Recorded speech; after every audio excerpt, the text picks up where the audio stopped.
Today's episode of the Counselling Tutor Podcast is sponsored by Web Healer. You're a counsellor in private practice and you need a website, or you've got an existing website which you need help with. Web Healer are offering Counselling Tutor Podcast listeners, that's you, £100 off the cost of a website design and build. Now, Web Healers specialise in websites for counsellors and psychotherapists. It's what they do. And the Web Healer team provide a completely non-technical, done-for-you solution, leaving you to focus your time on your clients. Operating for 20 years, Web Healer are a trusted resource amongst counsellors when it comes to getting your practice online. So get the package details and claim your £100 off coupon for your new website by going to counsellingtutor.com/website. That's counsellingtutor.com/website. Hi, I'm Rory and welcome to episode 306 of the Counselling Tutor Podcast. I'm delighted to catch up again with Lesley Simpson-Gray, who has an MA in Integrative Child and Adolescent Psychotherapy, a diploma in Therapeutic Application of the Arts, a diploma in Therapeutic Life Story Work, a certificate in Cyber Psychotherapy, a diploma in Virtual Reality Exposure Therapy.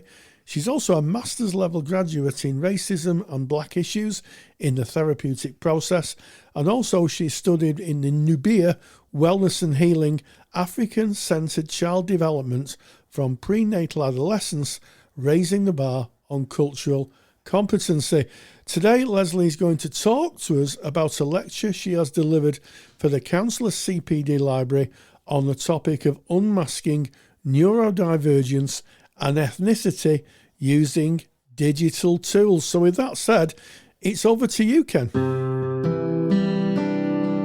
Welcome to the Counselling Tutor Podcast, the must-listen-to podcast for counsellors, psychotherapists, and counselling students.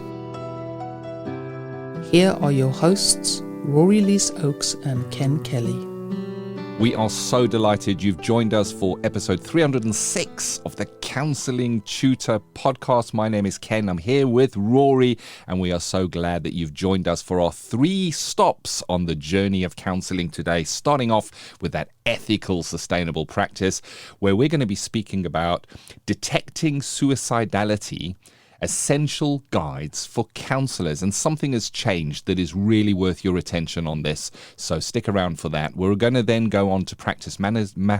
That's the CPD section of the Counselling Tutor Podcast, where Rory met up with Lesley Simpson-Gray, as he's mentioned in the intro, so you want to be here for that Unmasking Neurodivergence and Ethnicity using digital tools. And then we stop off at Student Services, and in real time of kind of at this going out, students may be coming to the end of their academic year, and we're going to be speaking today about tutor feedback. And, you know, generally when we think about tutor feedback, we think of the tutor feeding back to us, but this is about you giving your tutors feedback. So we're flipping that around. So stick around for that one. But let's start off, Rory, with our ethical, sustainable practice, detecting suicidality. Have I said that right? You have, Ken. Thank you. Okay. You have. And, you know, we started off with a bit of levity, but this is a very serious topic. And through the arc of our practices, certainly through the arc of my practice, I have met clients who were considering taking their own life. And, you know, having to work with that and having to kind of support them in that kind of existential struggle. I don't mean I support people taking their own life. I mean, support them at kind of investigating the options.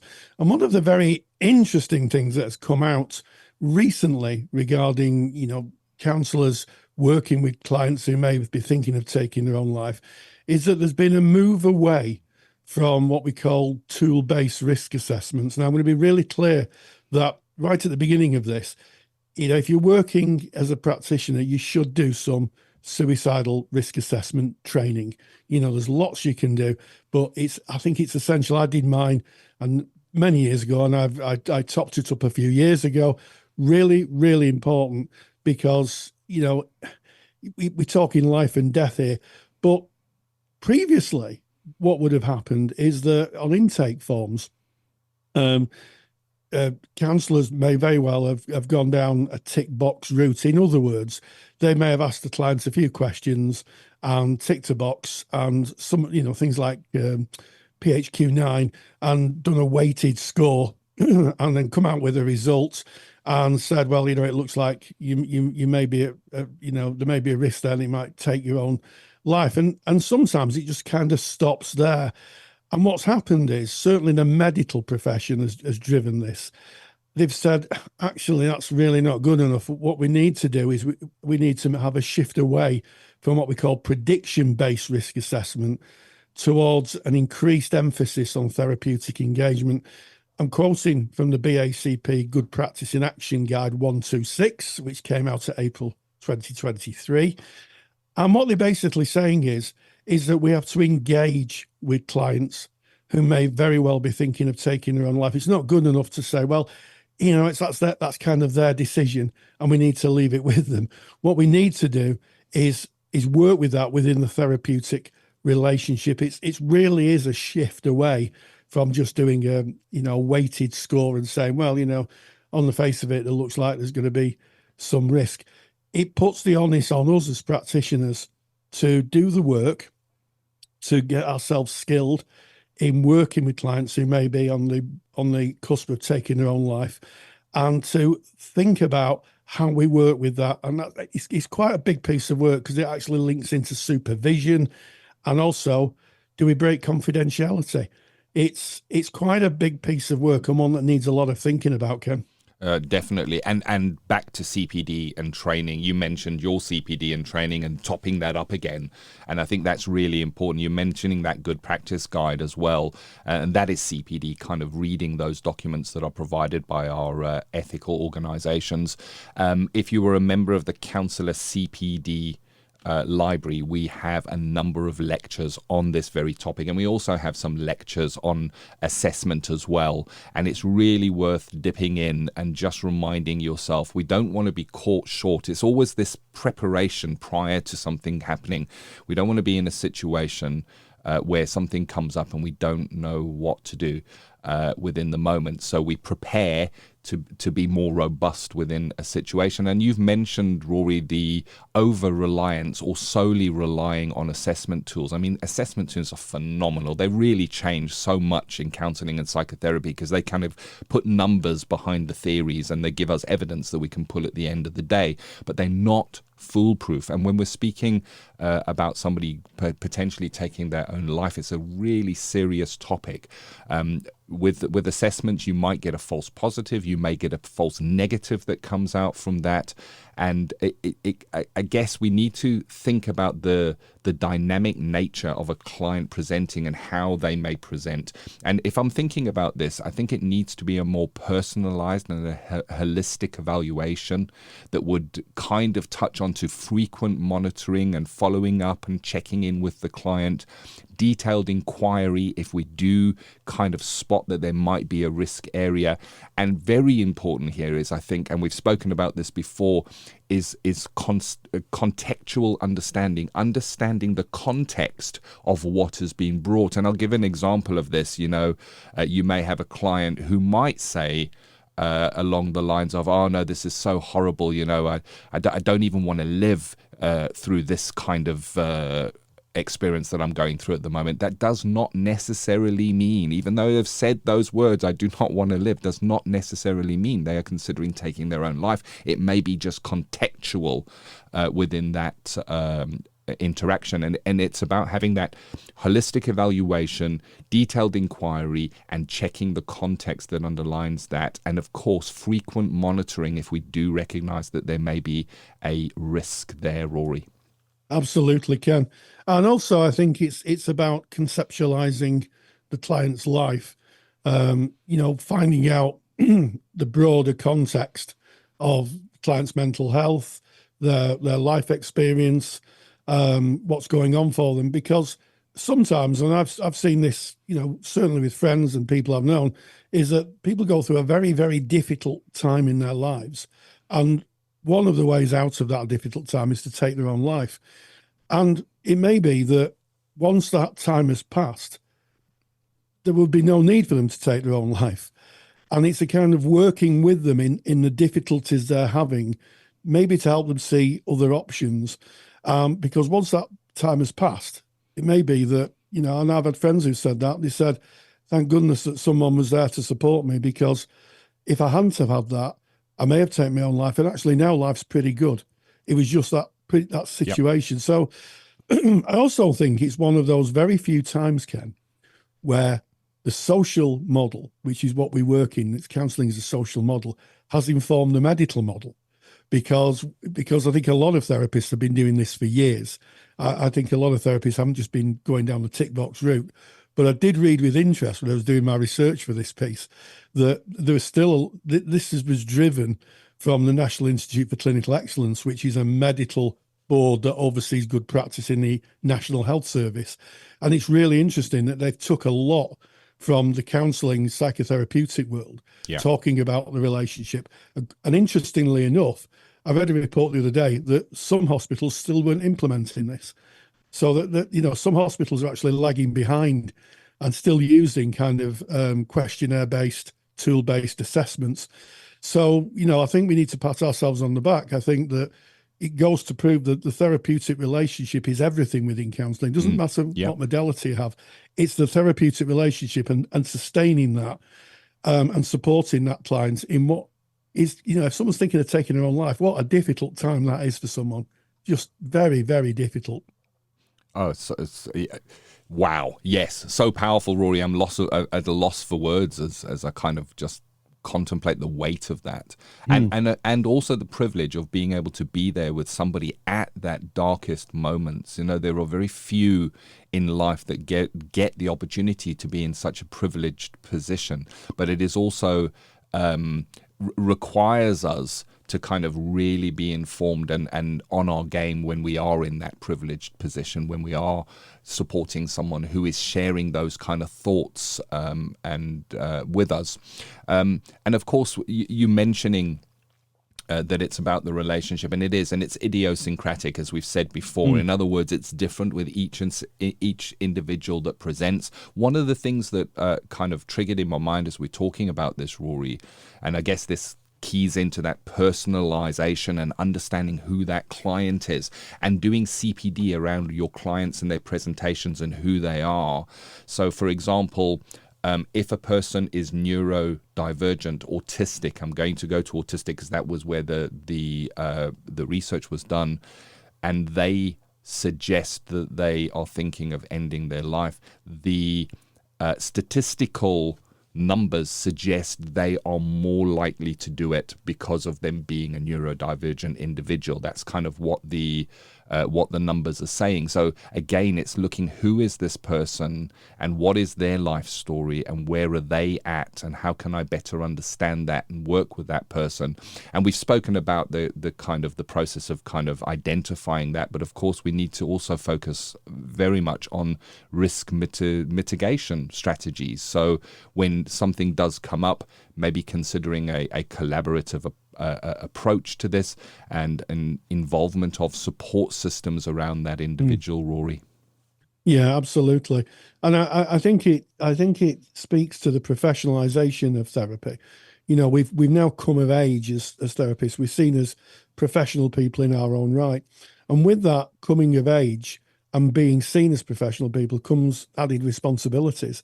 And I think that the idea, I've spoken to some therapists and they've said, well, it's the client's decision and, autonomy.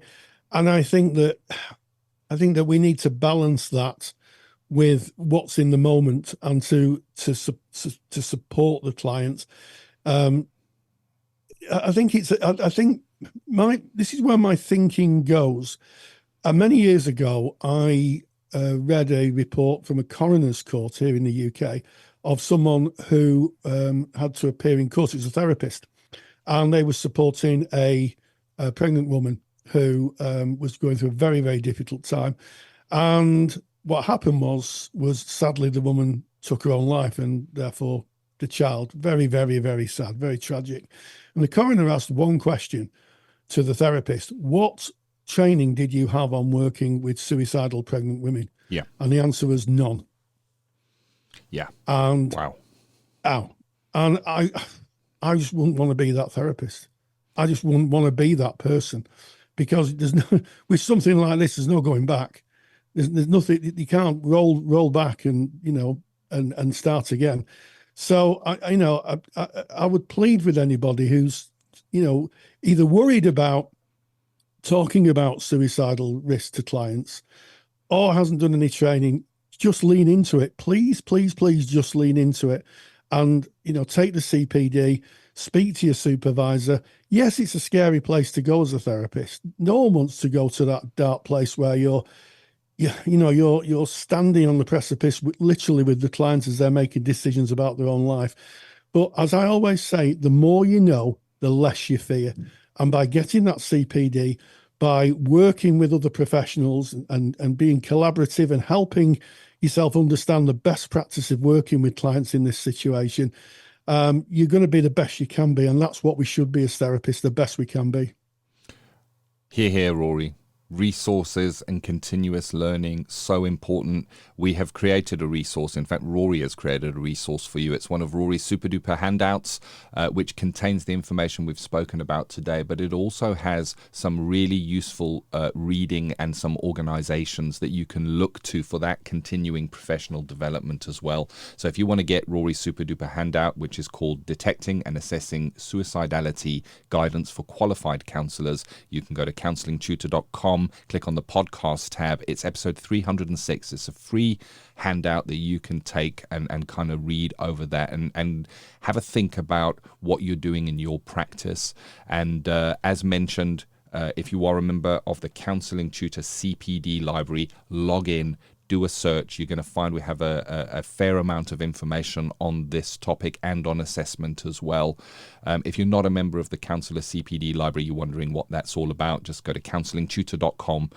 All the information is right there on the homepage. It's really less than a price of a cup of coffee with a friend per month, and you have access to top CPD from experts within our niche that share their practice and best practice. So that is our ethical, sustainable practice, a sobering topic today, Rory. Mm-hmm. And we move out of that and we go into practice matters. Practice Matters, we shout out and say is the CPD section of the Counselling Tutor podcast, because, Rory, you always find the most interesting of people, invite them along, and they speak about what they're passionate about and what they know in depth. They are in our sector and they are happy to share their information. And you met up with Lesley Simpson-Gray about unmasking neurodivergence and ethnicity using digital tools. Yes, absolutely. And regular listeners to the podcast will remember Lesley Simpson-Gray because she has delivered other lectures for us, and I've interviewed her before on using Sandbox in online environments. So I like Lesley. I like Lesley because she's a very progressive thinker. And one of the things that we talked about in this interview is how, using digital tools, we unmask both neurodivergence as an identity and also people's ethnicity as an identity to try and better understand ourselves. I spent a lot of time with her, and this is what Lesley had to say. Practice Matters is proudly sponsored by the Counselor CPD Library. To access top quality, relevant continuing professional development for your practice that you can do at a time that suits you, and all for less than the price of a cup of coffee, visit counsellingtutor.com. Identity is becoming a very important part of a lot of people's existence, and understanding their identity and the history of their identity is becoming more and more important for some of us. So I'm delighted to be speaking again to Lesley Simpson-Gray, who has done a fabulous lecture for the CPD library entitled Unmasking Neurodivergence and Ethnicity Using Digital Tools. So Lesley Simpson-Gray, thank you so much for joining us. And thank you for having me again, Rory. It's great to be here. So, first of all, just to speak into the point of identity. When you say unmasking neurodivergence and ethnicity, is that a process of acknowledging and separating the two or joining them together? What do we mean by unmasking? I think there's so many different layers and levels and things that we do to kind of to survive, to get by, to be accepted, to not stand out, and to just feel safe. That it can feel like you're taking off layer after layer after layer to work out who you really are underneath all of that, all of the different coping things that we do that we don't even realize that we do. That's the thing. So it's literally taking off a mask to look in the mirror and think, who am I? And it's okay to be me. Yeah, I think that's a whole process. Yeah, it's interesting, isn't it? Because I guess with ethnicity, that's easier to identify because one looks in the mirror. You're a black woman, I'm a white man. Look in the mirror. And for those of us who've got sight, you can see that there's a difference. And how we interact and go out in the world, we will have different experiences regarding our kind of ethnicity. Neurodivergence is something that is a little bit more sometimes hidden. It takes some time for people to realise that they may be neurodivergent.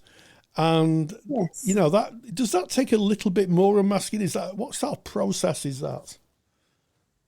Well, I think to sort of go back to the whole point around ethnicity, even that is just so complex. I took some time out during COVID to do one of those DNA tests, those ancestry tests, to think, okay, yes, when I look in the mirror, I see that I identify as a black woman, but again, who am I? Yes. It's sort of those layers of the fact that I'm born and raised in the UK, but my parents and grandparents are from outside of the UK, Caribbean, and where had the generations before them come from? What are the cultural influences that kind of make me who I am, and me as a black woman different from lots of other black women of different ethnicities? So yes, I think that can be really complex in itself.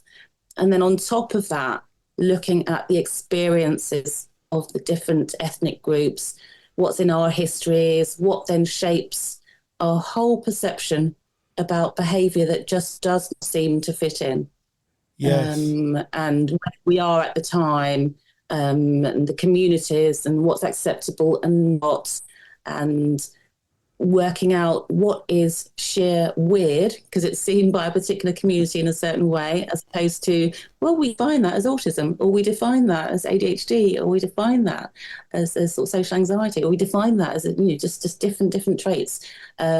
How we understand all of that, it's again layer after layer, how it sort of comes out. It's like peeling the proverbial onion, isn't it? You just keep peeling away. And it's kind of interesting about acceptance, because certainly over my lifetime, and I will be 66 in a few weeks' time, so I've lived through quite an interesting span of history. Certainly in the UK, we've become a multicultural society, a multi-ethnic society. We moved from that horrible term tolerance, which I heard as like, we have to tolerate people. We have to be tolerant, to acceptance and hopefully welcoming. But it seems that process, it's still an ongoing piece of work, as I'm sure you'll agree. It seems that neurodiversity is lagging behind, and neurodivergence and the kind of neurodivergent identity is something that's emerging. 20 years ago, we probably wouldn't have had this conversation. So It's about that fostering that acceptance there, isn't it? Yes. Well, we've certainly got more language for it now than we had then, which is great because we can have more conversations about it. But I think certainly within the ethnic communities, we bring our own perceptions, I guess, our own perspectives on ill health, mental, physical ill health, and we don't sort of put things in the same sort of terms as we do in a sort of Western view sometimes, but just how we perceive that sort of behaviour and the treatments and things that we would do. And then when you get migration, you get kids moving from one country to another. So certainly in my history, sort of the West Indian community, coming across to the UK, to Europe, bringing those perspectives with us, and then that meeting a very westernised view. And all of those challenges, as you say, around sort of tolerance and intolerance, and how that then becomes behaviour, how that then becomes something that we have to survive. How do we make sense of that? We're only really just, I think, beginning to make sense of that, because it's safer to talk about those sorts of experiences. And I think a younger generation now who will not tolerate the sorts of things that, say, my generation as a sort of Black British would have put up with, would have been sort of silenced about because of, say, my parents and their coping mechanism of like, just accept it, just take it, survive, don't make a fuss, it's dangerous doing that. Well, the generations that are coming now, they're further away from those experiences. They're not accepting it. They are speaking up, which is a great thing. So things are changing, but again, it's that patch of time that really impacts our ability to talk about these things now, and that's the really exciting thing. We've got more of a language and more of an openness, more of a melting pot of experiences that we can begin to talk about and make sense of, which is wonderful. It's interesting, from the my white British, and I'd say with a highly apostrophised working class background. A majority of my family is neurodivergent, including myself, and I have a grandson who is quite clearly autistic. And it's interesting the reactions that we get in a general community with him, because some people are quite accepting and say, "Oh, they're a little fellow. He's only 7. He's doing his thing. He's stimming, or he usually tries to steal other people's food, which is kind of if he's not quick, he'll just eat your food.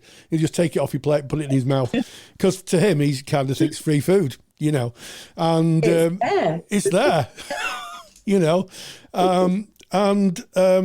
so there's those people who are accepting, but those people. Certainly who are not accepting and who see the difference as either threatening or a kind of one step away from an asylum. We've had some interesting experiences that we've had thankfully surrounded by very forward adults who've advocated on his behalf. My daughter is a brilliant advocate for him, and as indeed is her husband. But it is noticeable that there is work to be done there. There is work to be done on the neurodivergence. I'm sure there's work to be done on the ethnicity side. Still a lot. Completely. Yeah, completely. And can you imagine if that example of sort of grandchild, if that neurodivergent little child, very innocent, but just acting and behaving in a way that comes naturally to was a Black child in a particularly white space, how that would have been perceived? Would anyone have come to a conclusion that Black child may be neurodivergent as opposed to really rude and completely out of order? And that's in some ways an additional challenge within ethnic communities, that sense of being seen as being behavioural problems rather than being seen as a potential neurodivergence problem, certainly within schools. And when you look at the proportion of exclusions and sort of detention and sanctions and things for behavioural problems, and how that comes to the fore for assessments that says actually you've got learning difficulty or you've got neurodivergence in some ways. There's and not only that sort of sense of how we accept that within our own communities. Yes. So again, as a family, you've been able to see, generations of it's like, well, yes, we are all got our neurodivergent mix going on and what we recognise and accept within ourselves. But again, some of the ethnic communities, we have a way to go to get to that position where we can accept. Yes, that's quite neurodivergent. That's an interesting point, because having done some research regarding the Black experience of neurodivergence, you are quite right. There is a higher incidence of young people being given diagnoses like, defiant personality disorders, and they're just dished out, or they're just seen as trouble causers. They're just seen as trouble causers. The literature is saturated with examples and case studies of that. It's very disheartening trying to support youngsters to accept their own neurodivergence when their own ethnic communities don't accept it, and neither do other communities. Other spaces and places. So it really is that sense of isolation. I certainly remember growing up not fitting into that sort of cultural archetype of being sort of very well coordinated. My spatial awareness is quite poor at times, and I can learn things quite well eventually, but I'm not always the most coordinated. So I'm not the sort of cool Black woman who's fabulous at dancing, and I've got quite good musical sort of rhythm. Sure, but otherwise I just don't fit that sort of that stereotype. And likewise, my use of language. When I get very stressed, my language becomes more and more formal and quite rigid, and it's just not the way the cool Black woman talks. And so hearing that within their own sort of community, sort of thinking, well, are you trying to be white then? Are you trying to be un-Black then? Are you trying? I'm just being me. Yes. But how that was perceived, and which makes it sort of even more challenging to understand your ethnicity. You think, I'm not even like the Black people who I see. Yes. Who am I then? Yes. Which makes it very, very challenging to accept yourself, let alone make sense of. Defining that within not only yourself, but in also your experience of your ethnicity and within the community, trying to map that out. And as someone who has a genetic, is genetically not connected to football, who lives in Manchester, I can tell you that I had a really hard time when I was growing up, because no one could understand that anybody who came from Manchester. It was bad enough that I wasn't either a United supporter or a City, but to support neither of them, heresy. Absolute heresy. I would have got a better deal if I'd have been a Liverpool supporter. I really do. Oh something football, but not no football. What's that about? Not football, dear me. You're not allowed to be part of the tribe. You're not allowed to be part of. People around you. There's no acceptance. That's sort of like you're weird in a way that we just don't accept. We can't begin to understand you. Yeah. I know nothing about cars either. So, I mean, that's just me done, really. So, So your lecture, we've kind of talked about neurodivergence and ethnicity, but the digital tools piece, how does that come in, and how does that help the client? I think the freedom to explore in a way which is safe and safe to be seen. I think that's, for me, certainly my experience of using digital tools, not just for my clients in my practice, but for my own experience. And I think so much of what I sort of talk about now is because I've had to sort of map out for myself, what do these tools mean for me? Yes. As well as clients. So I think certainly when we start looking at sort of video games, and I think we're sort of fairly well aware of the benefits, certainly for the autistic community, of having a way to practice those social skills and to have a space that feels safer than sometimes the sort of the real world in terms of social relationships. But taking it that one step further, looking at vast injustices, looking at the real disparities that happen within sort of some of those online spaces, those online environments and characters, and being able to give those characters a voice, particularly sort of those marginalised ones, those ones that are right on the edge. And so finding characters that we can relate to, that really speak up and speak into those sort of positions of being very, just completely marginalised, and finding that power. They're a very, very powerful thing within some of the online games. In addition to some of the creative tools, I use VR quite a bit in my practice. So again, finding those spaces where you can embody the art, you can get into it, you can see it from a completely different perspective, and that whole process of taking art that I produced during my training days when I was training to become a psychotherapist, and a real struggle, a real challenging time, a real challenging experience, again being able to accept myself within a very different space, which couldn't make sense of me. But some of the art that helped me to think about those experiences then, and taking those and putting those into a VR environment, really helped me to make sense of like some very fragmented experiences, like shards of colour and light, but to be able to put it into a whole new dimension, a whole new perspective, was amazing.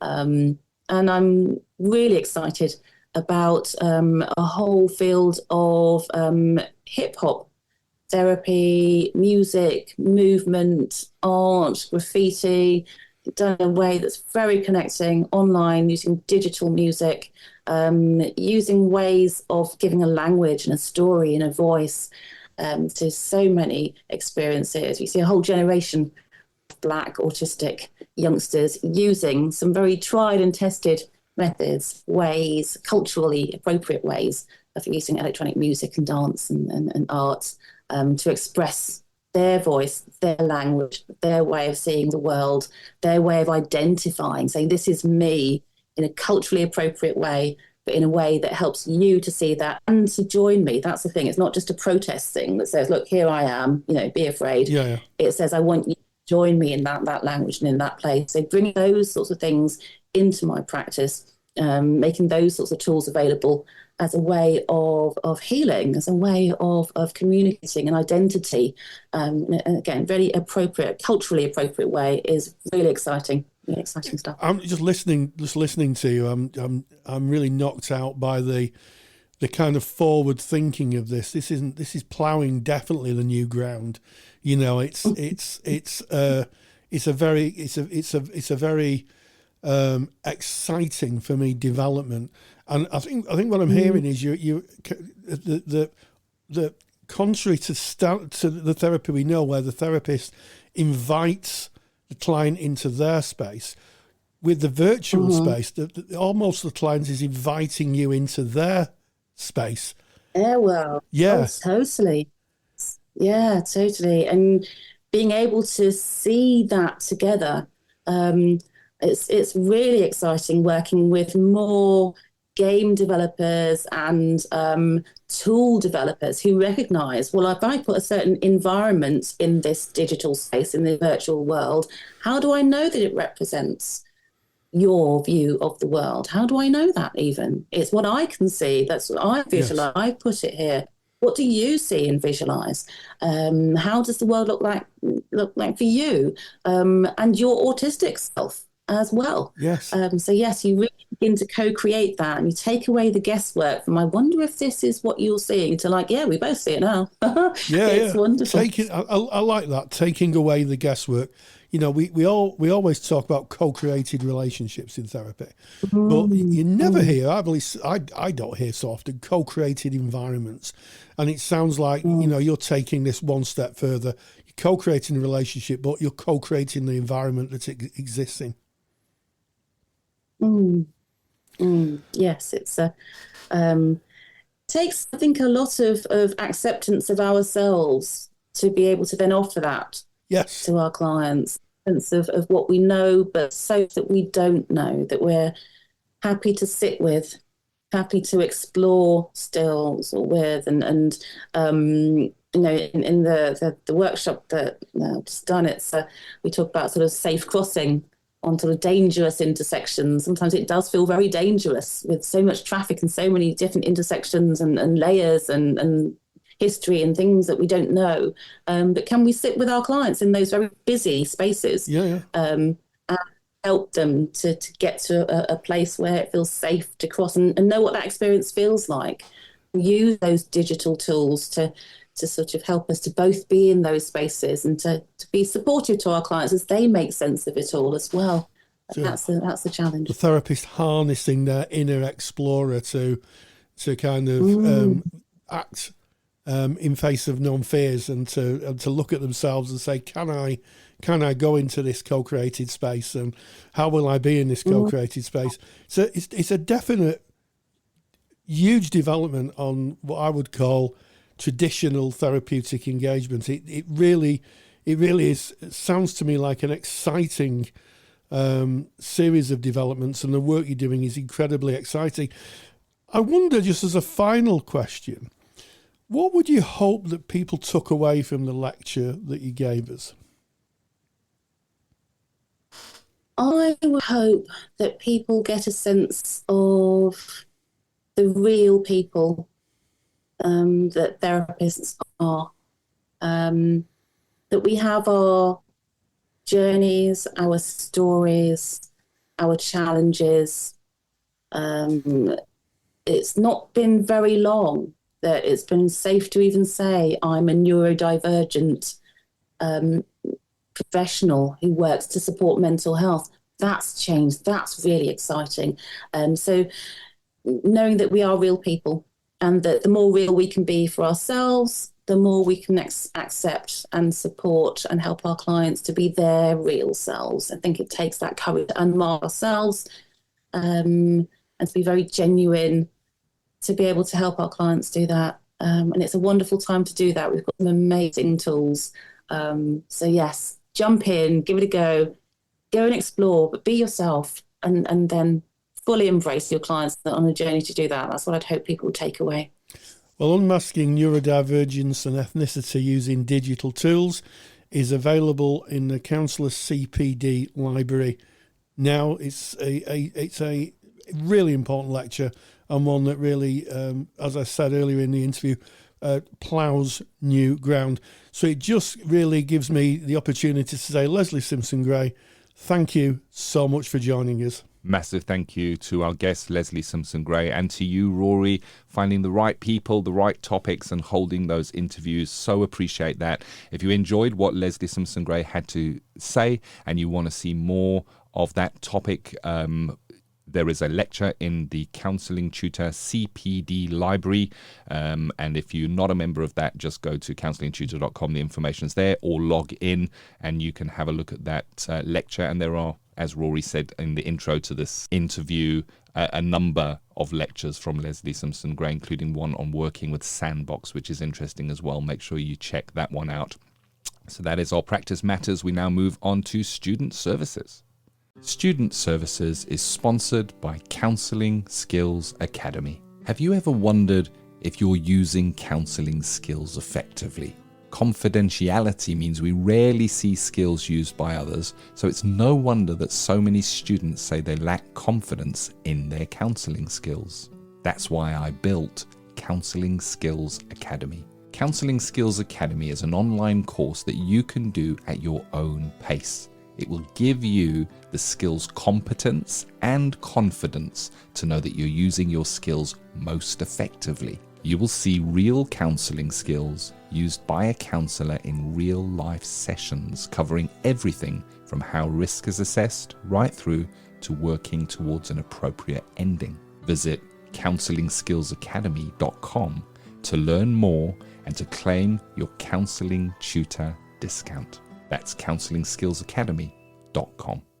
And today in Student Services, we're going to speak about tutor feedback, but we're flipping it on its head, Rory. We're not speaking about the tutor giving us as students feedback. We're talking about you giving feedback to your tutors. Tell us more, Rory. Absolutely. Well, I mean, when we taught every year, at about kind of May time, our manager would come in and give us a vanilla envelope. Sounds all very undercover, this, doesn't it? A vanilla envelope, A4 vanilla envelope. And it would have a document in which we give to each of the students that we taught. and they would log in and it would give instructions on how to give feedback, and they would give feedback. We'd usually take them to the Learning Resource Centre where the computers were. We would go and get a cup of tea and leave the students to it, and then in a couple of days' time, our manager would come to us and share the feedback. It's really important. I think that sometimes we forget just how important our course takers' feedback is, because they're on the receiving end of our ideas. When we construct a course, I speak for myself, but we do it with the best of intentions. But sometimes just getting a second sight on that and how people experience it is really good. And let's face it, every other profession, every other industry gets feedback from their customers. If you buy a car, someone has given feedback on that before it's finally gone into production. Or if you buy a chocolate bar, or you go on holiday or something like that, someone will have given feedback. So feedback, as I always say, is the breakfast of champions. And it's the breakfast of champions, feedback. And it's very, very useful. But interestingly enough, I did detect in our Facebook page, and if you want to become a member of our Facebook group, Facebook Counselling Tutor, log in and you'll see all these conversations. And one particular thread was a bit of concern about giving the feedback. And I would say don't be concerned, because you cannot act on what you do not know. And I think if someone doesn't like feedback, then I think that there's an area of personal development right there, isn't it? Yeah. We should be open to feedback. I mean, not all feedback's helpful, and some feedback you might think, well, I mean, not think that's useful. But generally speaking, if there's themes that come up, if one person says something, you might go, okay, look, that's interesting. But if 3, 4, or 5 people say that, then you pretty much know there's a theme there, and that's something that might need addressing. So don't be frightened of giving your tutors feedback, and ask for it to be anonymized. If you're concerned, just ask for it to be anonymized. I think most feedback should be anonymous, Ken. Yeah, very much so. And if you're unsure of how to give that feedback, you can ask your tutor and say, if I have any kind of feedback, is there a process or way that I can do that, and find out how that can be handed in.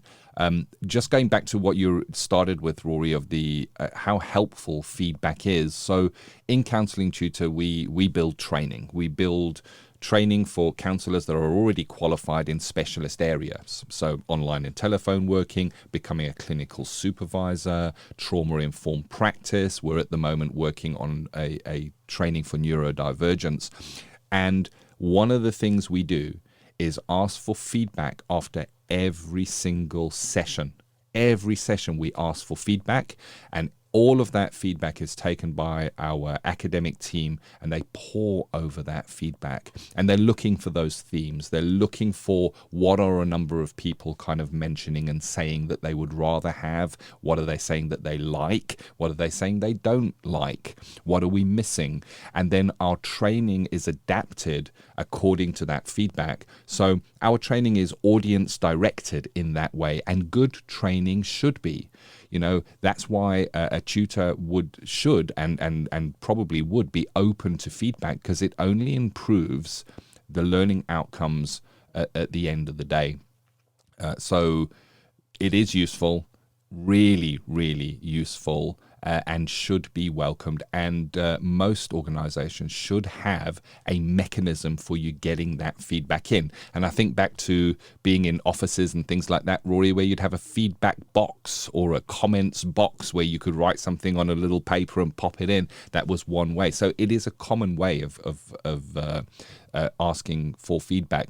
I think one of the things that came up for me in this is incongruence is the word I'm going to go to. And incongruence is when you are feeling one thing inside, but outside you'll show something completely different. So I'm going to use the example of sitting at a restaurant and the food is delivered and it's really not right. It's undercooked, it's undersalted or oversalted or whatever it may be. You're not really happy with this food that you're eating.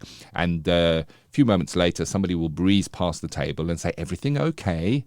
incongruence is looking, grinning through clenched teeth and go, yeah, it's fine, thank you very much, but inside you go, I'm not coming back here again.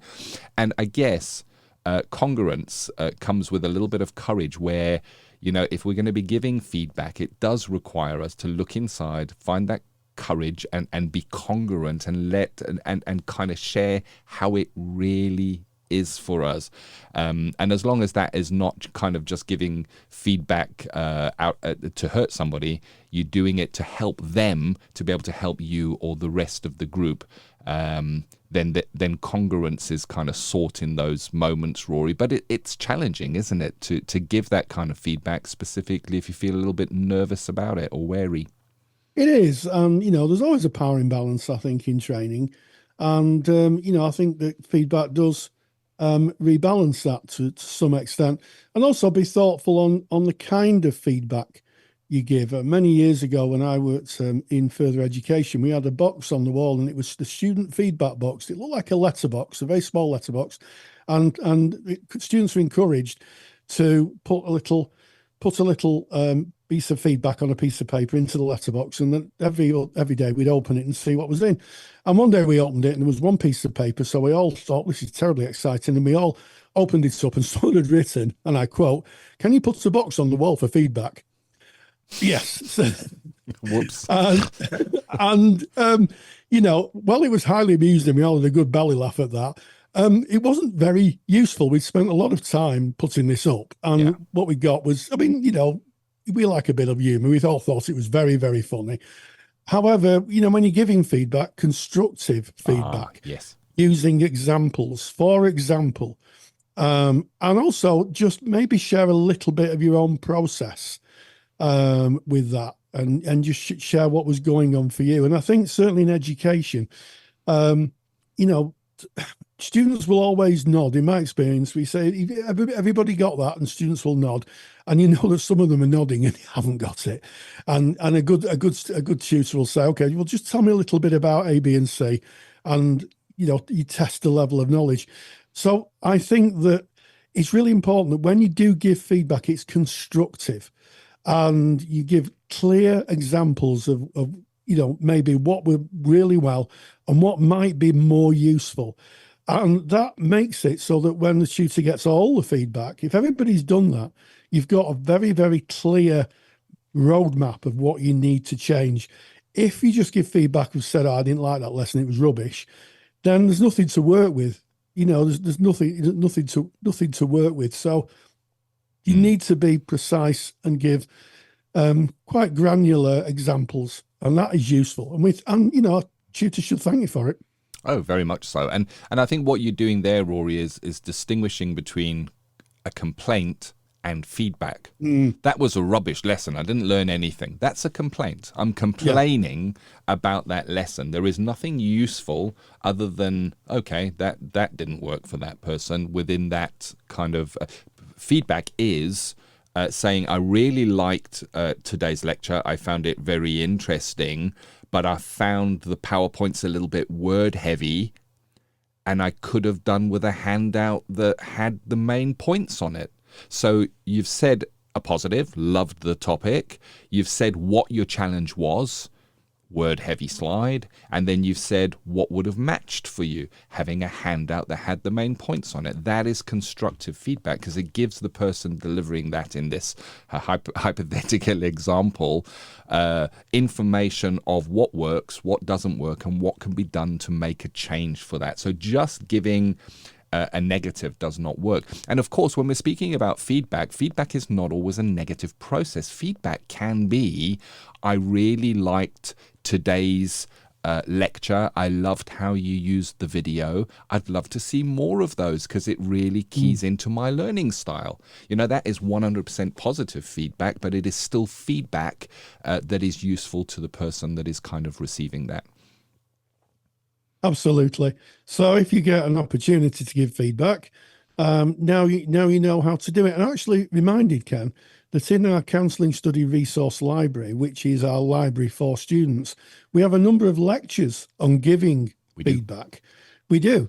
And it's useful because no one actually teaches you how to give feedback. I mean, that's something that's just come into my mind. It's, when people say, "Can you give me feedback?" How do you structure it?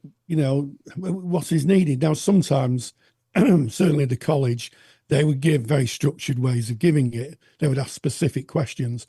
But if it's just a general question, sometimes people need help with that. So, if that's something that's interests you, or you want help with any other resources, theory, ethics, skills-based practice, counselling study resource has lots of stuff in there to help you with that, especially on how to give feedback. Indeed, yes. And you speaking about feedback, I guess we want to learn to give feedback, specifically if we're doing skills practice. Yeah. If we're working in a triad, part of that process is giving feedback. I know CPCAB courses, they teach how to give feedback and how to receive feedback. And as Rory has just said, we definitely have in our counselling study resource, we've got lectures on feedback. If you're a member of Counselling Study Resource, just log in, do a search for the term feedback, and you'll see those resources. If you're not a member and you're wondering what is this resource library, well, it's a massive library of resources for students of counselling and psychotherapy, and it covers lectures and resources on the topics that you study during your formal training. And you can get more information on that by going to counsellingtutor.com. It's right there on the home page. And that is kind of today's student services. And of course, this has been the Counselling Tutor Podcast, and you've been listening to episode 306. Absolutely. And we started off with ethical, sustainable practice, detecting suicidality, essential guidance for counsellors. And don't forget, there is a handout for that. Episode 306, Counselling Tutor. Go to the podcast tab, look for episode 306, and that handout's available for you. We moved on to Practice Matter, where we spoke to Lesley Simpson-Gray, where she's talked about a great lecture she's done for the CPD library, Unmasking Neurodivergence and Ethnicity using digital tools. And then finally, Student Services, giving your tutors feedback. We talked about how to give feedback and why it's essential for any enterprise to be able to grow and become more efficient. So finally, before you leave us today, if you found the topics that we've discussed useful, why not leave us a 5-star review on your favorite podcast platform like other people have? And for those people, we thank you very much. It's a real privilege to come along with you on your journey of counselling, and we really appreciate your ears and the time it takes to listen in to your podcast, our podcast. And if possible, if you could share it, if the topics today have been useful and have touched you, why don't you share it with your peers and put it on your social medias so that other people can hear what you have heard and maybe get benefit from it too.